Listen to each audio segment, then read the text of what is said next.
It's the Go Gopher Podcast with Mike Grimm, episode number 183. I am Mike Grimm, voice of the Golden Gophers, and welcome back to the podcast. Golden Gopher athletics for the 2025-26 school year officially get underway this week. It's a regular season women's soccer game on Thursday with BYU coming to town. Volleyball has a Saturday exhibition game against alumni players before the season gets going soon for real. And football is now just 2 weeks away from tomorrow night as we record here on this Wednesday. It's our pleasure to welcome Deputy Athletic Director Mike Wierzbicki to the Go Gopher Podcast this week. It's become kind of an annual tradition for us to get all the info out there prior to the season and let the Gopher fans know what's on deck. Mike's in charge of marketing, tickets, external relations, and more. He's a great guy and a great guest, and he'll join me shortly and provide us with his annual virtual Gopher Fan Guide. Our Go Gopher Podcast is presented by alumni-owned Sunbelt Business Advisors and True North Mergers and Acquisitions. If you're a business founder planning to exit your business, start by contacting Sunbelt Business Advisors and True North Mergers and Acquisitions. Sunbelt serves more businesses up to $5 million in revenue than anyone, and True North M&A serves companies with revenues up to $150 million. Get a confidential, no-cost, no-obligation business valuation started today. Make the most of your life's work. Visit sunbeltminnesota.com or TNMA.com today. Affinity Plus Federal Credit Union is also a big sponsor of the Go Gopher Podcast. Life math is complicated, and Affinity Plus Federal Credit Union makes it easier with local financial experts available to help in person or virtually. Go to affinityplus.org/Go Gophers. The Go Gopher Podcast is also presented by OnX Maps. Find out how to download the OnX Fish app for free by listening to the Go Gopher Podcast. We're podcasting episode 183 from the Aquarius Home Services studio. We invite you to subscribe to the Go Gopher Podcast. It's free to do so. You can go back and have a listen to previous Go Gopher podcasts. Last episode, for example, we got a season preview for the nationally ranked Golden Gopher volleyball team with head coach Keegan Cook. It's still quite timely, so if you missed it, go back and have a listen. This week, we're talking Gopher athletics in general with Deputy Athletic Director Mike Wierzbicki. He joins me next. Keep the good times rolling without the regrets. Giggly THC beverages are your go-to for bold flavor and smooth vibes. Zero alcohol, no bad decisions. Just THC-infused cocktails, seltzers, and teas packed with natural ingredients and performance-boosting superfoods like ashwagandha and ginseng. Find Giggly at over 500 locations like Total Wine, MGM, and Cub Foods, or shop online at giggly.com. That's GIGLI.com. Ready to upgrade your drink game? Use the code Giggly North, as in Giggly Talk North. Giggly North, GIGLI North, for 50% off your first order. Giggly, sip smarter, feel better. I'm Clay Geary, walk-on turned scholarship wide receiver for Gopher football. And I'm Ben Utek, U of M alumni, Super Bowl champion, and Tony Dungy Uncommon Award winner. We understand championship culture, which is why we're part of the True North family of companies. True North invests in only elite teams, like the champion team at Sunbelt Business Advisors, Minnesota's largest seller of companies. To learn more about True North and our diverse family of independently owned companies, visit TrueNorthEquityPartners.com. It's episode 183, and Deputy Athletic Director Mike Wierzbicki is a return guest. We did this for the first time last year, Wiz, and we got great response. We're at the point now where athletics are starting for the 2025-26 season, and you are our virtual fan guide today. That's correct. Here we go. See you. Good, great to see you as always. And here we are. All this hard work all summer long is now starting to get implemented. Football 2 weeks away. As we record Wednesday late morning, you're a little more than 24 hours away from the first official regular season outing with BYU, a pretty good opponent, a foe coming in to take on the Gopher, nationally ranked Gopher women's soccer team coming up on Thursday. So it's here. It's here. And it's people will joke about, hey, it's the end of summer and go enjoy your final trips or whatever. And for us, it's here. Fall's here. And obviously we'll get, students back on campus here in a couple weeks with move-in and welcome week. But from an athletics perspective, getting right after with soccer, we've got volleyball, got a great alumni exhibition this weekend, and obviously football right around the corner. So yeah, it's here. Yeah, it's here. Cross country, mostly road events, but they do have next month the big Roy Griak as well. Oh, right? It's always a staple in the fall, and one of the best cross country races throughout the country. Series. So end of September, Coach Hopkins, Coach Bingle do a wonderful job with that event with local high schools and other colleges around the state participating. So it's always one to circle your calendar for. Yeah, literally thousands of runners come and take part in that for sure. And as that gets closer, I'm sure we'll have one of those coaches on one of the Go Gopher podcasts to preview that. But here we are, women's soccer starting this week, as you mentioned, volleyball with an alumni match Saturday. Tickets still good or available for both those events? Yeah, they are. So soccer's got tickets available. The alumni match for volleyball is a free exhibition, so anyone's welcome. Come on over to the PAV. But yeah, everything on gophersports.com if you do need them. And football, how's football ticket sales going? You know what, things are good. Obviously, it's busy. It's always chaotic moving from, a renewal period into our on-sale periods, and now obviously with the season approaching, and so it's really good. And I mean, no different. Minnesotans are always out enjoying, the lake and enjoying the summer, but overall our response is tremendous season ticket renewal rates, great new sales, a lot of different initiatives with group tickets and Gopher Pass, which I know you love, Mike, as well as all the other things we have going on at the stadium. It's going to be an awesome year. Obviously, a lot of excitement with PJ and the team and what they're going to do on the field, but everything that we can control is more the things that aren't on the field, which is what myself and our staff has been obviously busy working on. Yeah, and we'll talk about a lot of those things, different ticket packages, and you mentioned the Gopher Pass, which I think is one of the great deals of all time if you're a Gopher fan. Other things we want to talk about, though, and you're going to kick me right off the bat, like kick me right where it doesn't hurt.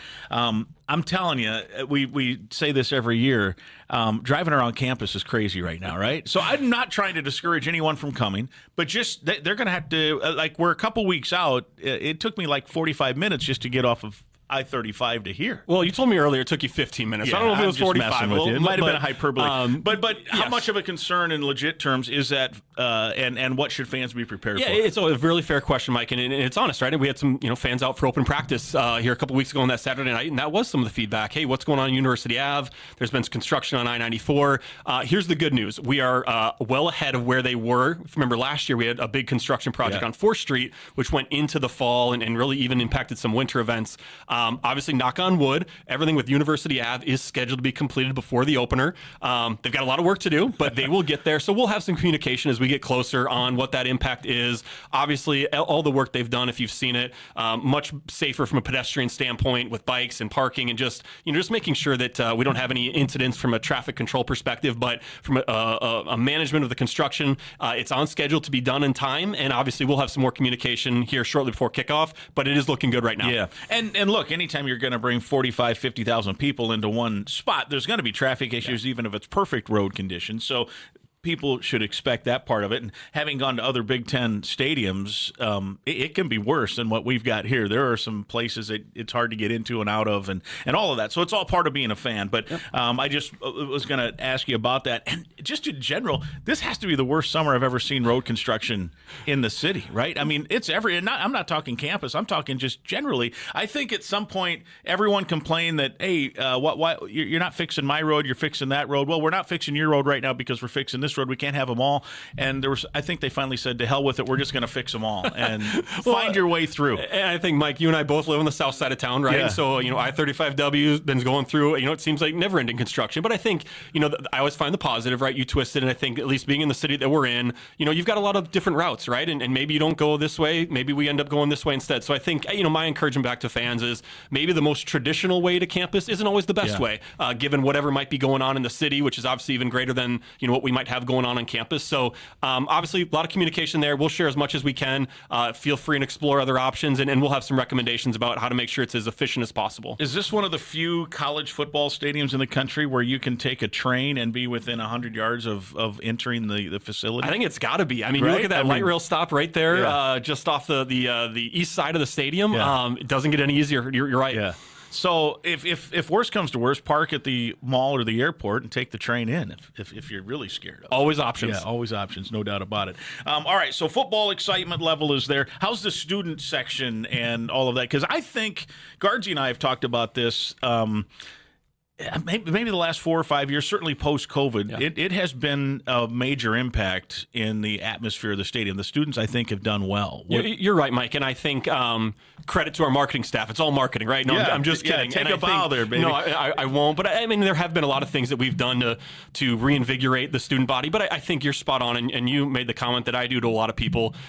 You've got the success that we had on the field in 2019, right? And then you go into the Outback Bowl, and you have all this buzz and energy, and then COVID hits, right? And so I think, coming back out of that, we had a lot of success and continue to have success that I think students are excited about. But I think you also had just the post-COVID effect where students couldn't wait to gather, couldn't wait to come back together, enjoy the many things that you can have on a college campus and what a Big Ten experience is like. So I think that gave us a little bit of a springboard, right? As never would wish COVID upon anybody, obviously, in a horrible situation to manage. But I think it gave us, some opportunities for, embracing traditions, embracing the social experience that is coming to a college football game as a student. And we've seen that. Our season ticket numbers are going to set records this year. Our single game numbers for students continue to show up in great demand. We've got a great relationship with our orientation and welcome week committee on campus, who always make sure that our first years and our transfers who are here for welcome week, that student section is always overflowing because, they don't have classes yet. But those relationships have been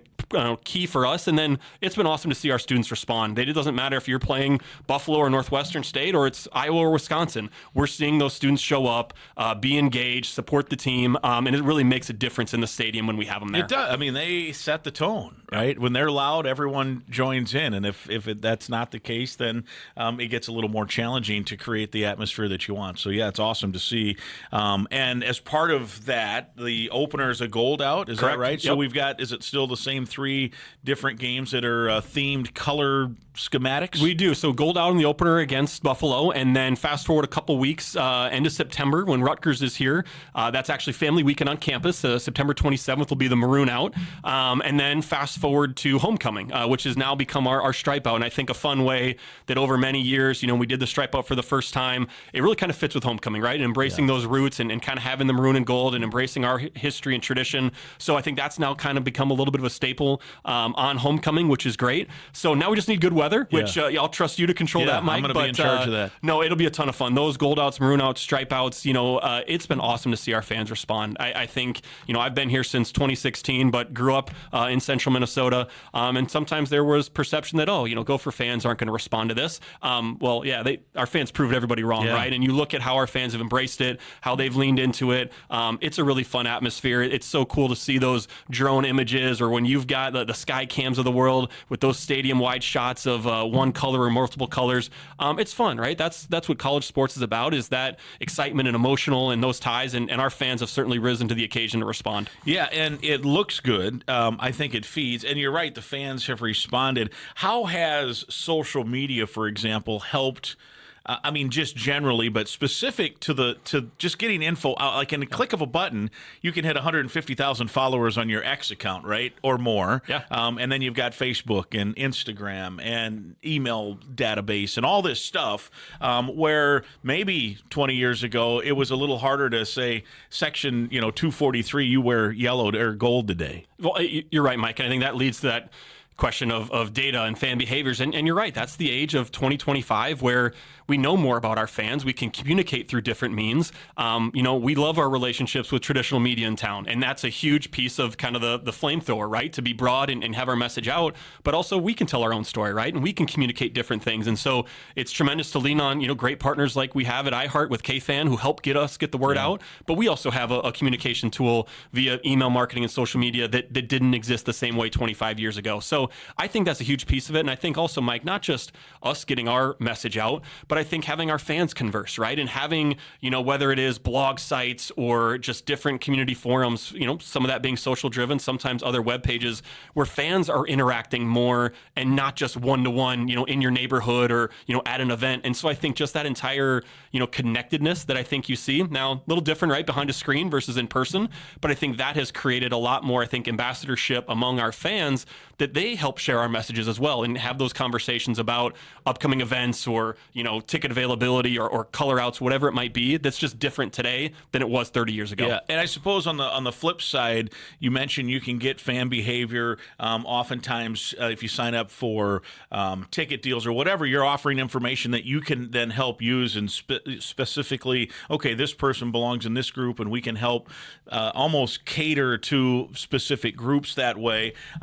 Also, I suppose it makes it easier for fans to offer feedback, yes. Which, sometimes I'm sure if something doesn't go exactly right, the feedback, you're like, uh-oh, here we go. And other times, I'm sure it's much better when things go great and, hey, the goal out was awesome, and I'm glad that you did it and all that stuff. Oh, 100%, Mike. And I think, everyone's happier when you win, right? Yeah. But I think hearing from our fans, and I'd encourage that it's pivotal for us to be successful, right? And when I'm at a game and I'm running around and I'm seeing the concourse or I'm looking at parking lots or I'm watching what our entries are like coming to our gates, I see one view of it. Our fans obviously experience it differently. And so hearing that feedback, talking to fans, talking to alums, talking to donors, hearing about their experience, because everyone's experience is different, right? And depending on where you're coming from in town, when you got to the game, where you're entering, where your seats are at, everyone's experience is different. And so we really embrace that feedback. And that's, might go all the way back to, I got here in the late summer of 2016.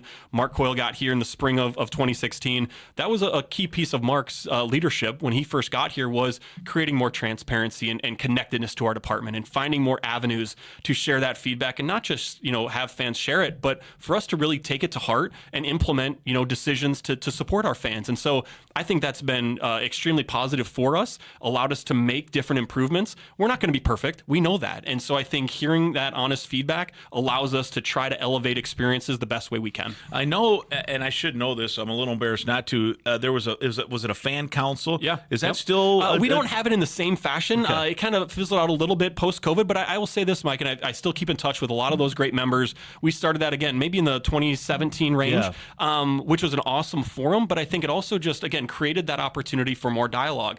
Those relationships still exist. They're a little more casual in conversations in parking lots and emails and direct messages on social media platforms rather than a formal setting. But I think it helps set the tone that we're looking for feedback. And frankly, it's not just myself. It's our development staff. It's our ticket office. It's our sponsorship team. It's our peers across campus. We are such a, big organization with so many different units that help support, especially football game day. Any of those places are points of feedback that we hear about, and it gets centralized. It might not be something that I can make a certain decision on, but we can get to the right people who can help embrace that feedback. All right, a couple of ticket questions. Are season tickets still available? Yes, they are. And that's still the cheapest, easiest way to make sure you're getting into a game. 100%, Mike, and we'll never steer away from that. Our season ticket holders are the lifeblood of our foundation and our success, and so season tickets per game are always going to be the most affordable option. You'll see dynamic pricing as we look at different games, and again, you speak about data and ticketing and trends and supply and demand, obviously much more data-centric than where we've ever been before. Season tickets are going to be that commitment that you're always going to get that low price point when you're going across 7 games, and then obviously as you look at mini plans and Gopher Pass and group tickets, a lot of other dynamic options for something that's going to fit everybody. But there's no question. Season ticket holders, we need them. Gophersports.com. Feel free and give us a call. Wait 800 Gopher. We've got them available. We'll continue to sell those through the season and embrace everyone that's willing to jump on board with us for all 7 games. What's the cheapest season ticket that I get a seat every game, the same one? Well, that would be just a little over $300 for the whole year. For the whole year, yeah. And so, it's great, Mike. And I think you think about Huntington Bank Stadium. There's not a bad seat in the house. Exactly. Now, and everyone's got their own preferences of, I want to be 50-yard line. I like the corners. I want to be in the West Plaza. But you just pay a little more. You figure out what works for you. But I think that's something for us, finding, affordable options. But also for those that want to be in the Loge Lover, they want to be in Club Cambria with a different premium experience. Finding ways to cater to different audiences and different demographics has been critical for us in finding options that can work for everybody. Yeah. So the per game cost there is cheaper. If you're going to buy, you have some other package, but single game, I want to go to 2 games. Maybe you're from out of town, you don't want to invest in that. Nebraska is going to cost more than Northwest Louisiana, right? Yep. I mean, you mentioned the dynamic thing. That's just the way it is, where if you're a season ticket, you can average it out over the season and it becomes pretty dang affordable. Exactly. I mean, not that the other single games aren't, but That's the deal. And that's the deal. And I think that's where we know that if you're the type of person who wants to just come to the Wisconsin game, great. You know what? And there's going to be a price point for that versus someone who's going to commit to 7 full games and support us throughout the season, that we're going to value that and appreciate it. You've got a deal going. I see you have a Yeti here that you have. I don't know. I'm assuming there's coffee or something in there with your Dunkin' Donuts that you brought in to try to, put more weight on me, which is just what I need. But I appreciate it. I still have powdered sugar on my front. So tell me about this Yeti deal. Yeah, you know what, and give credit where credit's due. Mills Armbruster, our assistant AD marketing, paired with Chris Vakraka, who's our general manager from Aramark, who oversees all of our food and concessions. They worked out this deal last year, and we did it for the first time with men's hockey. And so an opportunity that we sell a ticket, you get an awesome co-branded Yeti that you can't get at retail anywhere else, and you get unlimited soda soft drinks at that game where you receive that package. And so I think that's something, Mike, that as we look at things, finding ways to be different, finding ways to stand out, having a little bit of fun, and obviously, a tangible product like a really cool Yeti tumbler, something of value, but also you find a way to package it with a ticket that's going to get you in the venue, opens up a different audience. So we had a good amount of success with it last year, improved the concept in 3M Arena at Mariucci, scaled that over now to do it at Huntington Bank Stadium. So we're offering that package for the Northwestern State game. Really awesome opportunity, get a great product, have a great seat, hopefully a beautiful Saturday, fall Saturday in Minnesota, and really get to enjoy it. Is that a one price point? It is. Correct. And what is that? I believe it's $60, gets you the ticket plus the Yeti as well. And free refills. And free refills. I mean, exactly. That is a darn good deal. Yeah. And you got the tumbler forever. Exactly. So those are available on gophersports.com, and they've sold extremely well. Really cool, unique package to try something different. So whether we've done, the Cub Family Pour Packs, which we still have, the Yeti packages, just other different things to try to create, again, different audiences and provide some different value. And from that standpoint, too, are those limited? Like, I mean, you didn't make 50,000 Yetis probably. Correct. So, should people start? They are, Mike. Get worried about. We aren't at a sellout point yet. I think we will get there, in our forecast. So I would encourage people that are interested to check that out and buy it now. As we get closer to the game day, we won't have them available. We'll sell out of the inventory we have. So I would encourage people to check it out on gophersports.com to grab one. Are there some other individual game things that you have going on? Always, and I think that's a unique balance, Mike. Even State Fair's coming up around the corner. We always have a great menu of State Fair discounts that we offer for all of our programs, and that's all of our ticketed sports. For those that don't have schedules yet, we sell a voucher that can be redeemed for a future schedule when we get basketball schedules and baseball schedules or whatever it may be. So those State Fair specials will be coming. Cub Family 4-packs, Gopher Pass, is another discounted option with some varying seats throughout the stadium. So there's always some different ways that we're trying to embrace other options for people. It's funny. We've talked about the Gopher Pass. I think it's one of the great deals in sports. And tell us about it and what's unique about it. Yeah, Mike, the Gopher Pass, and I think it's something that for someone who's looking for something flexible. Your seat changes by game. You might be in the west end zone. You might be at the 30-yard line. Has variety to it. It's all mobile. Now you can add on guest tickets that you've got a Gopher Pass and you want to bring 3 people to Buffalo. Great, you can add those on. But you fast forward a couple weeks to Rutgers and you need to bring 7 people. Great, you can add those on. And there's a discounted rate that each pass holder can add on additional tickets for that game and have whoever wants to come and enjoy with them. But it's variable seats, going to put you at different locations in the venue, see a ton of different spots, and the response has been tremendous. I think people have really enjoyed it. Certain people love the season ticket holder community, right? And we embrace that as well for those that want to be in the same spot, same people around them, same experience. Same buddies, high five. Still there for you. The Gopher Pass provides a lot more flexibility to enjoy some different aspects, and I think especially for those who are creatures of habit, who come in, same gate, same parking spot, same food options. Well, the Gopher Pass kind of opens you up that you can see, what's going on in the West Plaza versus the North End or the South End or different locations and different food options just to be around the concourse in different ways. So it's really been received positively. What's the cost point on that? A little over $300. Okay, gotcha. Yep. And then I think the nice thing on that is if you, as you mentioned, it varies, and it's smart because it varies on where the seats are available, right? Yep. Sometimes, though, because of dynamic pricing, you might end up at the 40-yard line. We've done that, right? And I think I'd never want to overpromise. You never know what you're going to get. But it's a possibility. 100%. And we've had the spots where we are at a complete sellout and there's no seats available, and you end up with a standing room ticket, and get to enjoy the West Plaza or the upper 200 level. And so that is, out there periodically. But you're right. There there's games where we've put people in tremendous seats. And you have, what we a zone 2 or zone 3 seat based on our season ticket chart. So it's something that, I do break the perception. It's not just put in our bench seats in the upper corner and that's what you get for 7 games. No, that's certainly not what we're going to offer. It's going to be a variety. You're going to have different experiences. And if you're thinking about maybe down the road, I want to be a season ticket holder where you are becoming a creature of habit.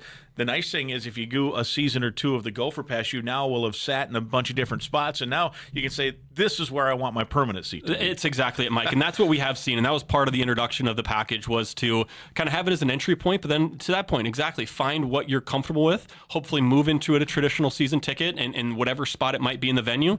And also, we've had a lot of people keep the Gopher Pass year after year after year, and they enjoy the flexibility of it, so we've seen it go both ways. When do you get your seat assignment? Week of the game. Week of the game. Yes. Gotcha. Very good. All right. The high school band day is always one of my favorites. They come out and they play, and you look up in the stands, and you've got Edina green and Lakeville North red, and you're like, what is there red in the stands for? Well, that's why. And I think it's pretty cool that high schoolers get a chance to go play with the Pride of Minnesota marching band. It's a ton of fun, and our band director, Betsy McCann, has done an amazing job with that program, as well as our spirit squad, now led by Amanda Gaines, and it's dance and it's cheer, and you've got twirlers, and I think it's such a fun opportunity that you see the mentorship.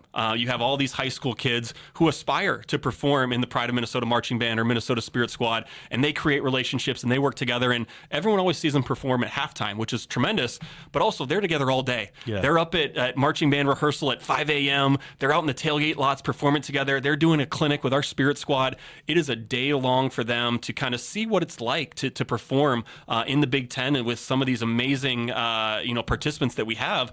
And then what a cool way to showcase it at halftime and bring that all together. So it's a lot of moving pieces. It's a lot of logistics and tickets and buses, but it takes a tremendous amount of support and volunteers, and our band and our Spirit Squad do an amazing job with that. And then really credit out to the high schools. I mean, we've got people driving in from all over the state, which that's a Saturday, right? And it takes time and effort from their end. They probably have a football game on Thursday or Friday night with whatever they're performing at for their local high school. So we appreciate all that support from the local community, and a great way to tie Minnesota all together. Which game is that? That's game 2. That's Northwestern State. Northwestern State. So that's one that people I know look forward to. And if you like that, come to the Northwestern State game just to watch, because that's good. Tailgating, parking, anything new along those lines? You know what? There's always some slight changes here and there, some of that being more traffic related, Mike. I think that the biggest thing from a parking and tailgating perspective, though limited, we are adding a small amount of valet parking for our premium ticket holders. So we added that a handful of years ago with hockey and basketball, extremely well received. So we do have a limited availability. It's challenging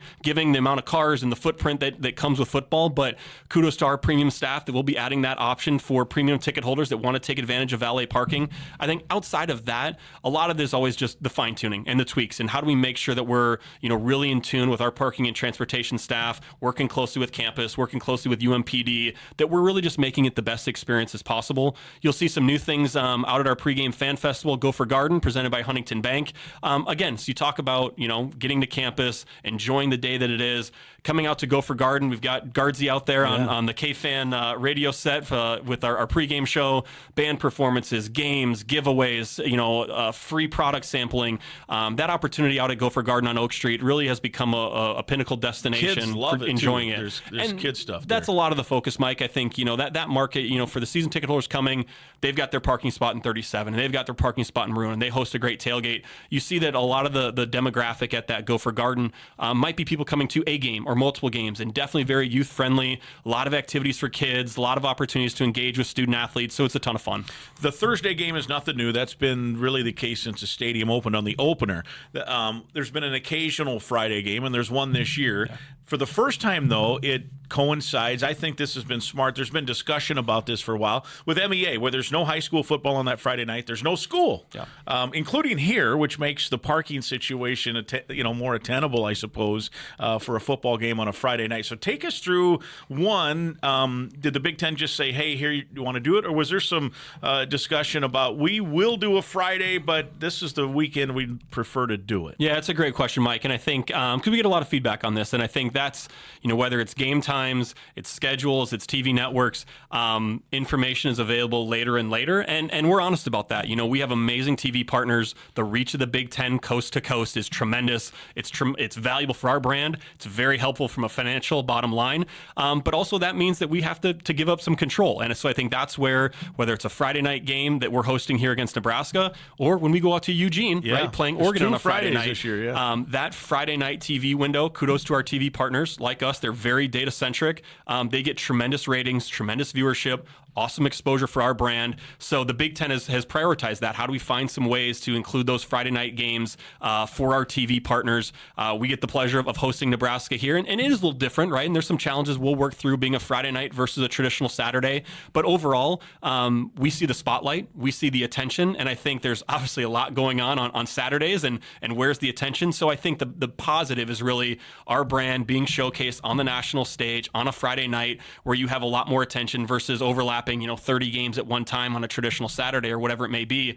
So a few additional challenges, but yeah, at the end of the day, the Big Ten says, here's what's going to happen, and then it's on us to go figure out and how to execute it. Does Nebraska have to say yes, or are they kind of stuck? Like Minnesota's going to Oregon. Did they give the Gophers a chance? Like, do you want to play Oregon on a primetime Friday, or do you just say, okay, we'll do it because that's the deal? Yeah, for the most part is here you go and figure it out. Here's the adjustment. I'd say Mark has got a tremendous relationship with Commissioner Petiti. He was just here last week for practice. I know he'll come back in the season as well. I think there is always dialogue, right? Now at the end of the day, where are those decisions made? They're made at the Big Ten level. Now there is feedback from athletic directors. There's feedback that we receive all year long about games being available, whether that's Peacock, streaming, Big Ten Plus, whatever it might be. So to all of our fans and avid listeners, like that feedback is received, but also, at the end of the day, it's really done with a perspective to our TV partners and making sure that we're maximizing the exposure of the Big Ten. Yeah, and look, they wouldn't put games on Friday if people didn't watch them. And those ratings, like I'm going to guess that Nebraska-Minnesota game it's on Fox, right? That's going to be a heck of a rating. Oh, tremendous. And yes. That's the only game on that night. And that time slot on an over-the-air network TV. That's going to be a huge number. It is tremendous. And I think, Mike, that speaks to the broader perspective, right? There's a lot of things going on in college athletics right now, and everyone's dealing with, the impact of the House settlement and revenue sharing and NIL and portal. College athletics looks different, and that's okay, right? We need to be flexible. We need to adapt. We need to evolve. And I think we hang our hat on the prestige, the exposure, the opportunities of the Big Ten are second to none across the country. And so, being a founding member of the Big Ten, we are proud of our, opportunity to be in the conference and participate in the ways that we do. And that comes with being flexible and adjusting, but also, it's the nature of college athletics in 2025. Where can we maximize the visibility of our conference, how that helps us in recruiting, how that helps us in alumni and donor engagement, how that helps us with admissions and future applications for students. That's visibility of the Big Ten that Minnesota's, extremely valued at being able to take advantage of. Yeah, and I come no matter what to the games, but I do like the idea of a Friday game on that MEA weekend. I really do. You get the great exposure. There's no high school game, because that's the one thing, right? You play a Friday game and that's a high school night. You can't go. And I get if somebody had travel plans, assuming it was that and it was a late switch, but I like that. I think that's going to be a fun night. Well, we'll share that with Commissioner Petiti. Tell Mike Grimm supports. That, I'm endorsing that. Exactly. Couple of other quick things before we then move into some other topics.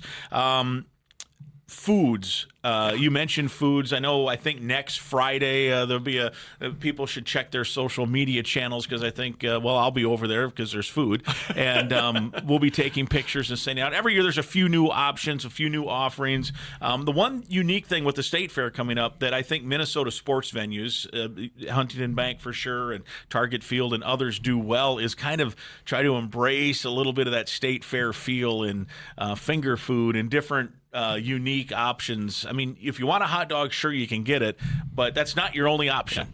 Is there any? Can you give us a hint on some? Are there some new offerings, or do we got to wait till next week? No, I sure can, and everyone can come out and check them out in person. And Mike, you're right. I think at the end of the day, popcorn and hot dogs and chicken fingers, right? Those are always the volume that we sell. But our food and beverage staff does an amazing job introducing new options and finding ways that we can have unique flavors. And those might change year by year. One of them I'll point out, we've got the jalapeno popper grilled cheese coming for the first time this year. You'll probably check that out here in a couple weeks. Indeed, I will. And finding ways that we can embrace new things a lot more. We have some different souvenir vessels. We've done different things with souvenir cups. You'll see some new things there. You'll see some things with a chicken tender basket basket that comes with a souvenir vessel to it. So again, kind of similar to the Yeti, how do you find some ways that you can create some different options? Our staff's always pushing the envelope on the food and beverage side to embrace the core, but also expand to try some new things.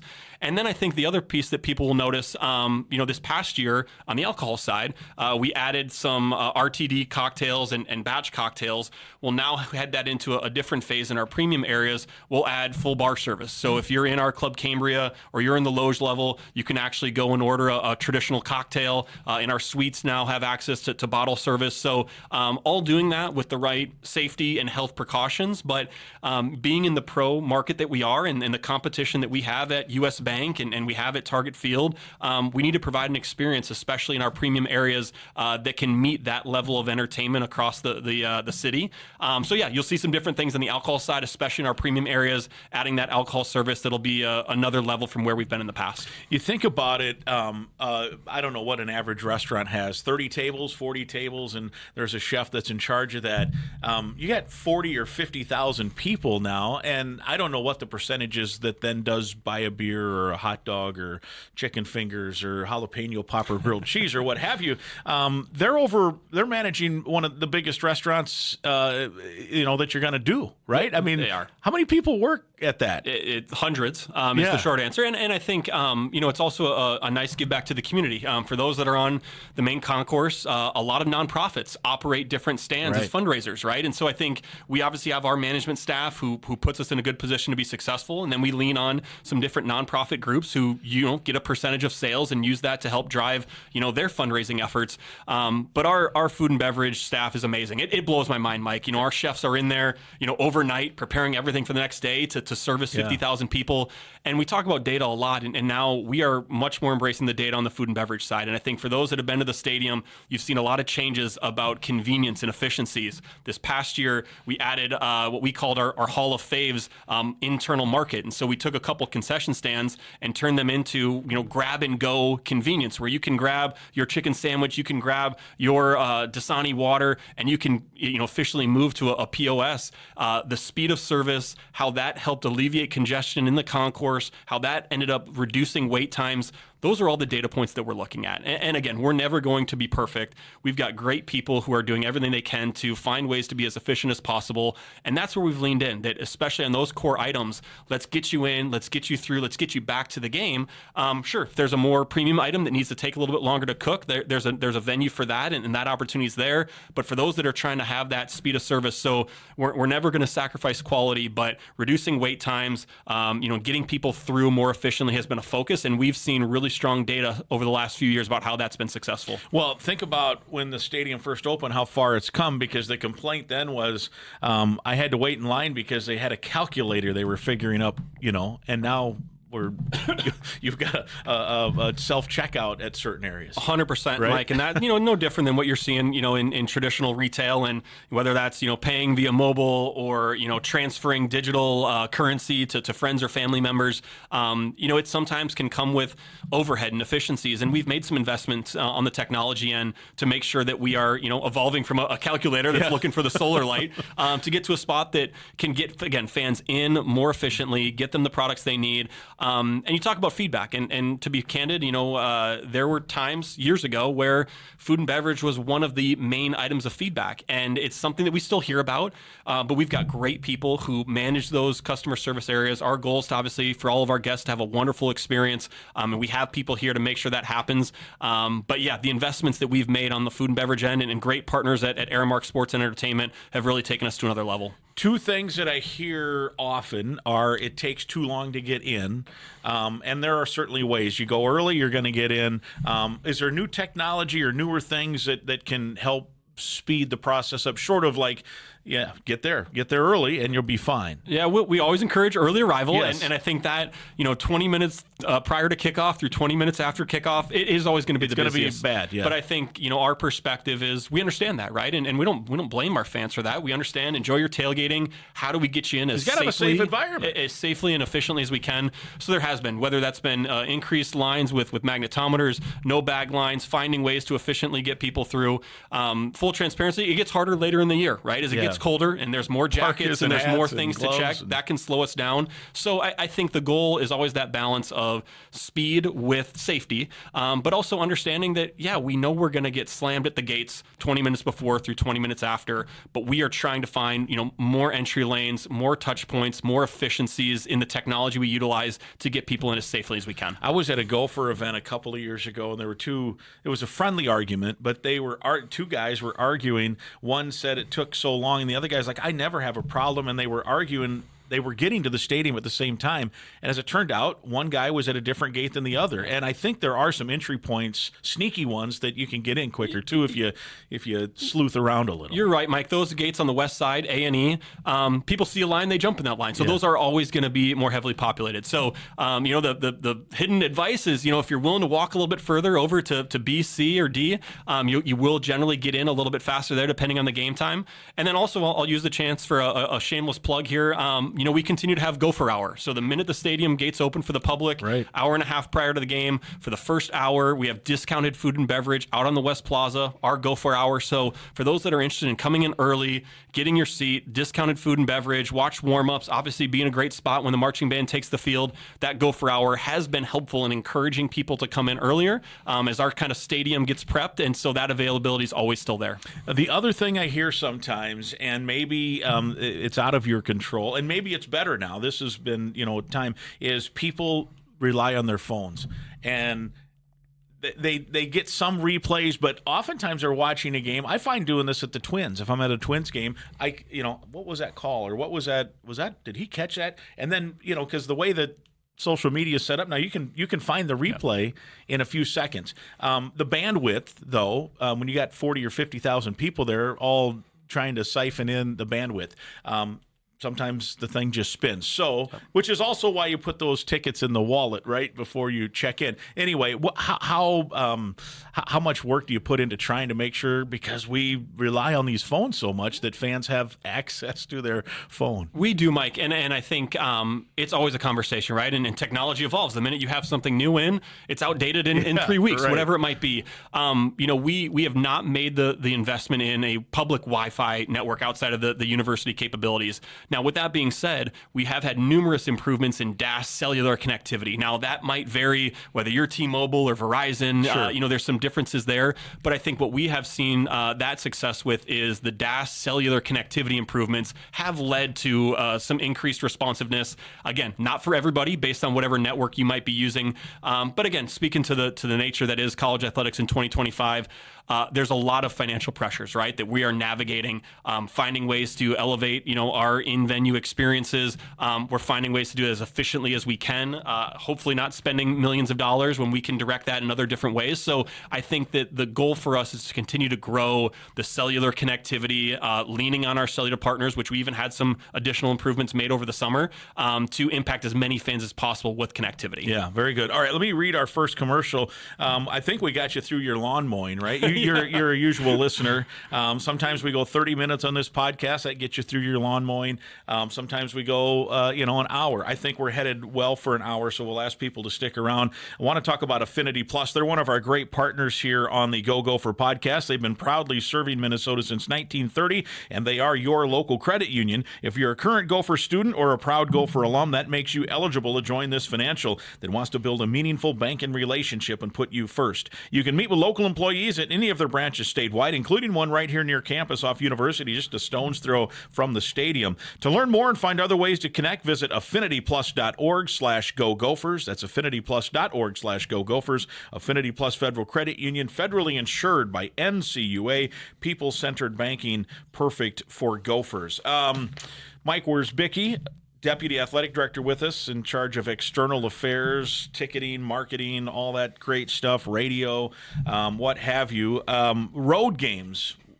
In my time here, this is easily the most attractive road schedule Gopher football's ever had. You think of on most years, a game at Wrigley Field would be the knockdown absolute highlight, and it might be for some, but there's a trip to Ohio State, first time ever at Oregon.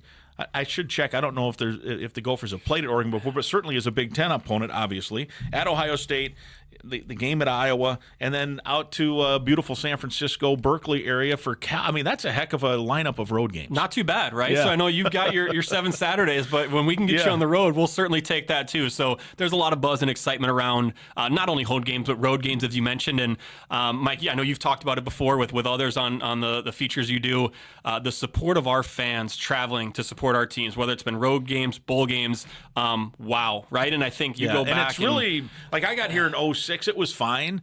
It's really, like people now, I think people generally want to travel more.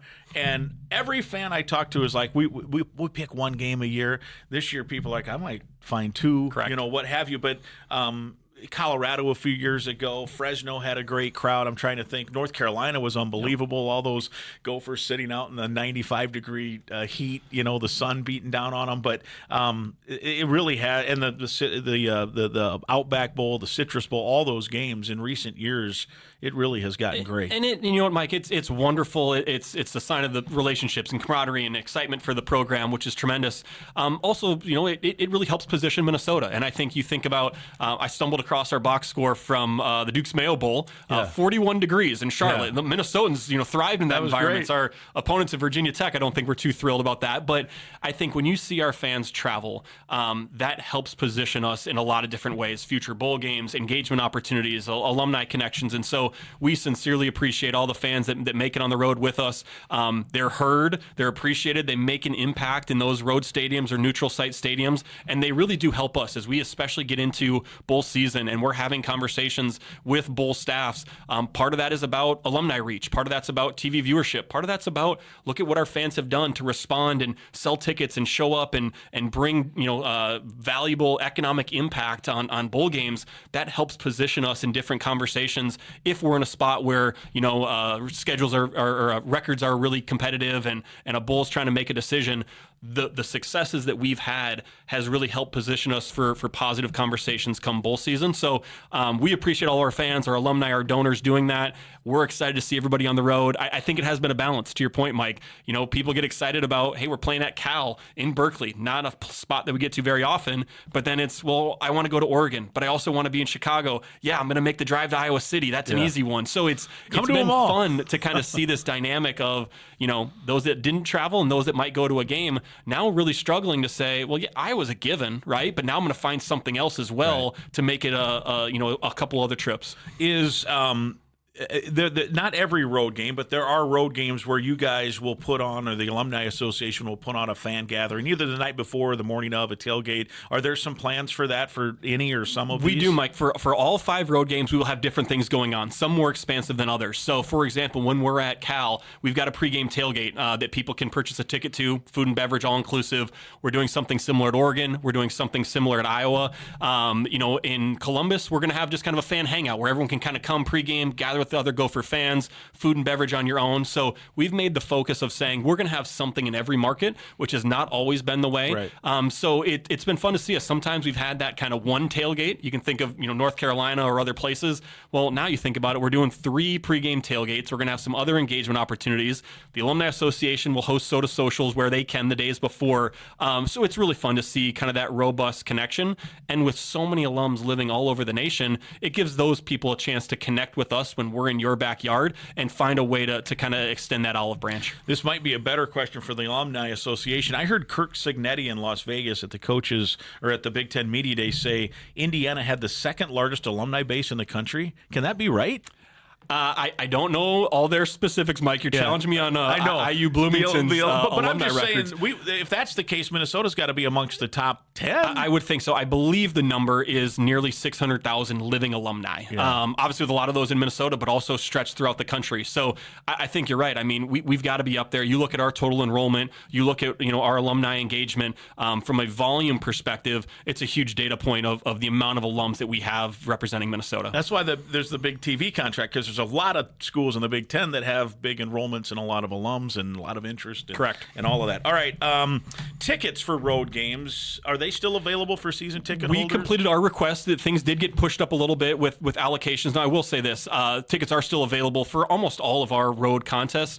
We don't have requests available still through our office and our allotment, but there is information on our website about where are the Gopher tickets at. If you're going to try and buy through the secondary market or through one of the other schools, you can see what locations that are specific, parents and families and alumni will sit in, but not available through our office anymore at this time. I think maybe this is a good note for folks to just file for next year's road schedule or whatever. If you're a season ticket holder, you do have nothing guaranteed, but if you would want to, hey, we're going to make a trip to Wisconsin next year because that'll be a road game. We know that one's on the schedule sometime.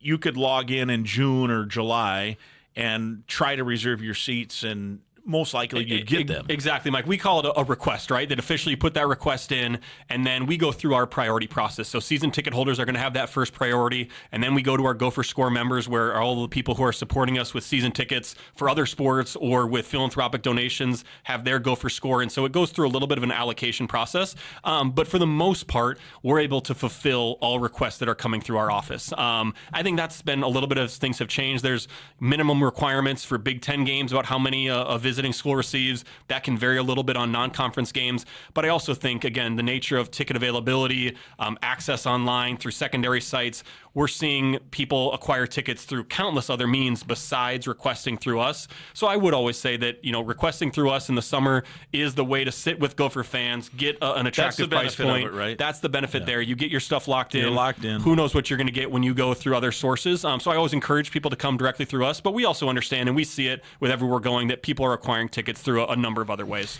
Interesting question here. I've got it written down. I think you and I have talked about this. I might have asked you about this last year on the podcast when you were on the balance nowadays. Like it's an interesting time in athletics. We could do a whole nother podcast on that, right? Just financially, there's literally never been more money coming into the athletic department, any in the Big Ten. But the challenges maybe have never been tighter either in terms of now student athlete pay with the revenue share and different things. So with that, your job is to sell tickets.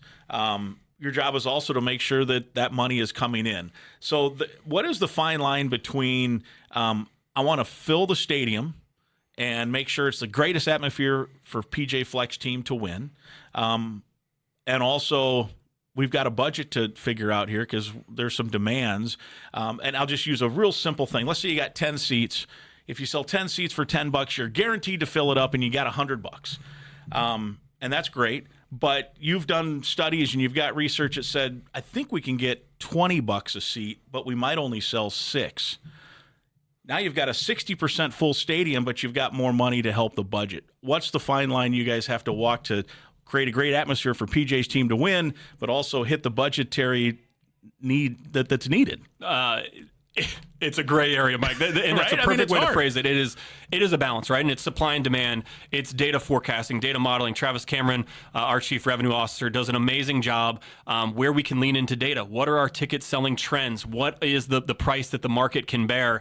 How do we make sure that price isn't a limiting factor, right? And that sometimes perception is reality, sometimes perception is not reality, that people always want to talk about price. And we understand that. But our goal is to figure out, well, is price truly the limiting factor of a purchase decision? Right. And so where we can find those ways that we can lean into that. And to your analogy you made there, Mike, there's also... it's just a general... yeah, and I think there's some ancillary pieces to that too, right? And if you are selling more tickets at a lesser dollar amount, there's other ancillary revenue streams, whether that through merchandise, food and beverage, parking, that also leads to a total revenue number. So I think when we look at things at the end of the day, yes, you have your different categories of revenue, but what really matters is our bottom line, right? And that we're generating the necessary revenue to go pay all the expenses that we need to. So it is certainly a balance. There is no perfect model. Where I can attest is that we're leaning into data, right? Where we can find ways to frankly, garner the revenue needed, but also make sure that we're producing the volume needed to put butts in the seats and drive awareness. Like we talked about earlier in the podcast, creating options, right? And I think that's where the experience is different, the price point is different, the amenities are different. How do we find ways that we can balance that everybody's looking for something different? But but it's easier said than done. So No doubt. it's something we talk about daily, something that we're looking at numbers and dashboards and analytics all the time to figure out what adjustments need to be made. As kind of I mentioned, dynamic pricing is now the model where everything's kind of supply and demand driven. So our ticketing staff is making adjustments to believe in our forecast and our algorithms of here's what we think will be sold if we do X, Y, or Z, up or down in price, and then going ahead and making those adjustments sometimes on a daily process. And I suppose, too, from that standpoint, I'm sure some people will log in, hey, I want to get 2 tickets to the Wisconsin game, and, oh, geez, I didn't realize it'd be that much. But everything's more expensive now. As an example, and this is, I had a buddy who asked me if I could look into Vikings tickets for him. He wants to come in for the Eagles game. He's an Eagles fan. And so I'm like, well, I wonder if there's still tickets left. Face value tickets. And again, this isn't to pick on the Vikings. They can do whatever they want. $340 in zone upper deck face value. Now, there are actually seats cheaper listed on the secondary market than that because I'm sure they're season ticket holders and that lowers the price like we talked about earlier. But everything's expensive. An NFL game is $340 to sit in the upper deck. You also have the dynamic of the scholarship seating. So all of a sudden that gets factored into a single ticket, which can create a little bit of a sticker shock as well. But at the end of the day, you've got to factor that in. Well, and at the end of the day, and this is nothing against anyone else or pro sports. At the end of the day, we're not a for-profit business, right? We are generating revenue to go invest in our student athletes, in scholarships, in support resources, in nutrition, all of those things. And so, generating revenue is critically important, probably even more important today than it was 15 years ago in college athletics. And our fans have done an amazing job. Now, we also understand we're asking our fans for a lot. They've done amazing things with NIL and supporting of Dinkytown athletes and buying merchandise and buying tickets. We need to make sure we're providing value and making sure their experience is worth their investment. Yeah, it's that fine line, right? That you gotta walk there to make sure everyone ends up being happy. All right, we're gonna talk about one of our other sponsors. Then we'll get into some other stuff here. A few moments left with Mike Wierzbicki, Deputy Athletic Director. Summer is winding down, and that means there's still time to get on the boat and head out and do some fishing. And when and if you do that, let the OnX Fish app help you find the next best bite. The Fish app offers the most comprehensive fishing tool for increasing your success. You can use the Fish app to find new places to fish. You can sort by lakes, species, abundance, trophy, and keeper potential. OnX Fish also shows you hot spots, lake-by-lake regulations, private and public land ownership info, and more. Download OnX Fish on the App Store or go online, onxmaps.com/fish, to get more info about the app that's changing the game on the water. You can get a 7-day free trial when you do that. Volleyball has been one of the more popular tickets. Speaking of popular tickets in town, we talk about the Vikings and what they've done and Gopher football and everything else. Volleyball, sneaky, well, not sneaky. I think it's pretty much out in the open now.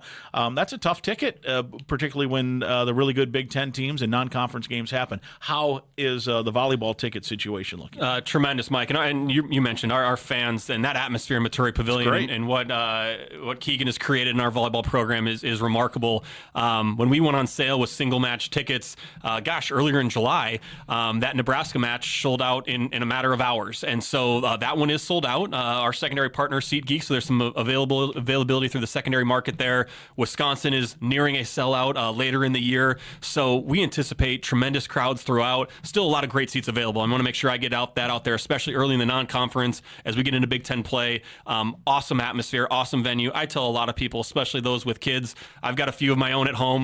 My kids love coming to volleyball. Fast-paced, energetic, great crowd, nonstop action, and obviously our athletes are remarkable to watch their athleticism and how they play. So for those looking to come out, if you've never been to a Gopher volleyball match, highly encourage you to come out this fall. Really enjoy the environment there. It's a tremendous family atmosphere as well. Yeah. Do you run into that a little bit too, that people think it's because it's so successful that people aren't even checking to see if there's tickets, and there might be some tickets. So you're saying there are tickets for most matches? There are, and I think that's something that, that's again, a good problem, you can find tickets through any number of sources. I just always encourage you, come to gophersports.com, right? And that's nothing against the secondary platforms that are out there. If we have tickets available, you're going to see them through our site. They're primary, they're directly from our office. Also, we've got a great partnership with SeatGeek as our preferred secondary ticket provider that has some integrations together and some efficiencies that if you can come to gophersports.com GoGopher.com. You're going to have a great starting point for if we have tickets available and how much. Yeah. Keegan was on last week on the podcast. He's very excited about the team. A really good freshman class coming in. I think I just got this, not that he's, all coaches always like what they've got, but I really got the sense he feels good. The Gophers are picked 4th in the Big Ten. We have to remember it's now 18 teams. It includes all the West Coast teams. It includes 2 teams that were in the national championship game last year. So 4th means you're contending in this league, and that should make it a really fun year. For sure, Mike, and you see it for sure on the volleyball side, but your point's great, and that's the new Big Ten. Top to bottom, it's a competition every night, and I think that, you pick the sport. It doesn't matter if we're talking soccer, football, volleyball, softball. The competition within the Big Ten is tremendous, and so I think that's something that's really fun to see, such a broad amount of success and competitiveness, but there's no nights off, so we'll have to be ready to go across the board. Women's soccer, we mentioned as we talk on Wednesday. Tomorrow, Thursday, the 14th of August, is the home opener. BYU, they're receiving votes. The Gophers are ranked 24th, a Sweet 16 team last year. This is a good another good soccer team here. Yeah, likewise to volleyball. Aaron's done a tremendous job, and you mentioned the Sweet 16 run last year. Seeing our teams play late into the postseason is always a tremendous success, and it's motivating. I think now that's set the bar for where can our team go this year, and Aaron's got a great group coming back and great incoming people who join the staff or join the team as well. And I'd also say Elizabeth Lyle Robbie Stadium over in St. Paul this time of year, fall in Minnesota, beautiful weather, some awesome nights out at the soccer stadium, a really fun atmosphere. Again, kid friendly, a lot of fun kids activities in addition to the soccer that's going on the field. They encourage people to come on out. Gophersports.com for tickets there. You mentioned kid friendly. I always ask you this, the kids club, I think kind of an underrated thing. Like if you're a grandparent especially, right? Because grandparents are always like, what do I get the kids for Christmas or their birthday or whatever? This is a pretty affordable gift that I think kids would love. Tell us about the kids club. Well, I'm happy you did, Mike. It wasn't even on the talking points list, so I appreciate you bringing it up. I love the kids club. You're right, and I think it $35 for a kid, a full package of kids club apparel and merchandise, T-shirts and credentials and keychains and different kind of promotional things that I think all the youth enjoy. But then also access to events, select newsletters from student athletes. We do an awesome kids combine in the spring to come out and participate and have some fun with Goldie and student athletes. So I think it's something for especially those young Gophers out there, a great way to connect to the U, have access to events, discounted tickets for other events for family members that want to join you. And again, like you mentioned, $35 per kid, and certainly you get that value back tenfold with all the opportunities and amenities you receive. Are those available at any point of the year? Is there a window where you have to buy those? Primarily, Mike, we just launched, I think about a week and a half ago. So they're available on gophersports.com. You'll see everything for Goldie's Kids Club. We really encourage sales through the fall. Around January, we shut it down, mostly because a lot of the event season is obviously slowed down. We don't want someone buying it in February and then, they're disappointed that they don't get as much benefit from a fall sports perspective. So generally, obviously the earlier buy. So we're in prime kids club. Prime kids club time. The earlier you buy, obviously the more runway for the academic year of seasons and events that you're obviously invited to participate in. So would encourage people to join that. We've seen that group grow significantly over the past 3 years and excited for a big year ahead. And that's just on the webpage? Correct. Gophersports.com. It's all right there. Last topic for you. Bye week, the first bye week. There are 2 bye weeks this year. First bye week, stadium's not going to be empty. There'll be action happening. Farm Aid is coming to Minneapolis. How did that work out? And take us through what that means, if anything, to Gopher athletics. Yeah, Mike, you go back to Vikings in the stadium, Minnesota United concerts. We had the pleasure of hosting Beyonce in the stadium, I think now 2 summers ago. Utilizing that stadium, which we do a lot, right? We do a lot of private rentals and different things in our club spaces, but having large-scale events in that stadium is a huge opportunity for us with revenue generation, fan and community engagement. So I think the Farm Aid opportunity is a unique one that really connects to our community, connects to the fabric of Minnesota. They're celebrating their 40th anniversary, so they're thrilled to do it in a larger venue than they have traditionally done this festival. Some amazing names. They just recently announced Kenny Chesney as part of the lineup. So some really really cool performers, day-long festival, everything in Huntington Bank Stadium. We are selling those tickets through our website. So if you do go to gophersports.com, you'll see everything for Farm Aid there. For those that are, farmers and into country music, it's an awesome lineup. Again, headlined by Kenny Chesney that will host. So much for a bye week, right? But I think, everyone's excited about it. Our facility staff, our event management team, kudos to them, right? They do an amazing job preparing our facility for football game days. Well, now we'll take that week and load in a significant amount of equipment and then load them out to get ready for football the next weekend. But just the nature of where we're at in today's day and age, we can't take a week off, and having that opportunity is something we're extremely excited about. Yeah, people forget, they're just having an event. That as you mentioned, hundreds, literally, of people now will be part of that and get ready for a concert. I know there'll be promotional group coming in with set up the band and all that, but there's a the stadium staff itself. Does this help the athletic department from a financial standpoint? It does. There's a significant bottom line value to us, and I think that's the piece. And piggyback off of that, we have the pleasure of hosting World Juniors, right, and some of the best youth hockey, under 18 hockey players, December into January at 3M Arena at Mariucci. The other part will be over in St. Paul. High school graduations, high school basketball tournaments. We need to find ways that we can have and utilize our facilities and generate revenue in a significant way. And so Farm Aid is that, World Juniors is that, Special Olympics is around the corner that we can't wait to host across campus in so many different ways. So certainly we need to do what we need to do for our athletic programs, but when we can stretch and invite others and host some of these larger events as well, it's a significant impact to our bottom line. There have been a couple of Big Ten schools who have done concerts with benefits going totally toward NIL, I believe.